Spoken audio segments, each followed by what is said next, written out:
संतोष देशमुख हत्या प्रकरणातील सरकारी वकील असलेल्या उज्ज्वल निकम यांना बाजूला करण्याची मागणी आरोपींनी केली आहे। वाल्मिक कराड आणि विष्णू चाटे वगळता इतर आरोपींनी निकम यांना बाजूला करण्याची मागणी केली आहे। सरकारी वकील उज्ज्वल निकम हे राजकीय पक्षाशी संबंधित असल्याने त्यांना सुनावणीतून बाजूला करावे असा अर्ज न्यायालयामध्ये देण्यात आलाय। त्यामुळे कोर्ट या संदर्भात आता काय निर्णय घेत आहे याकडे सगळ्यांचंच लक्ष आहे।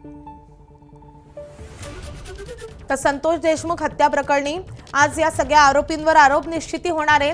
या संदर्भातली सुनावणी आज पार पडणार आहे। मात्र तत्पूर्वी विष्णू चाटे आणि वाल्मिक कराड हे आरोपी वगळता इतर आरोपींच्या मार्फत कोर्टामध्ये एक अर्ज दाखल करण्यात आलाय आणि या अर्जाद्वारे उज्ज्वल निकम यांना सरकारी वकील म्हणून बाजूला करा अशी मागणी करण्यात आली आहे। आता कोर्ट या संदर्भात नेमका काय निर्णय घेते हे पाहणं महत्त्वाचं असेल।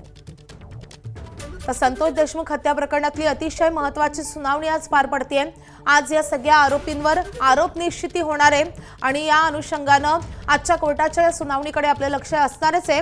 मात्र तत्पूर्वी आरोपींनी बीड कोर्टामध्ये हा अर्ज दाखल केलेला आहे। संतोष देशमुख हत्या प्रकरणी उज्ज्वल निकम यांची सरकारी वकील म्हणून नियुक्ती झालेली आहे। मात्र त्यांना आता यातून बाजूला करावं अशी आरोपींची मागणी आहे। एबीपी माझा, उघडा डोळे बघा नीट।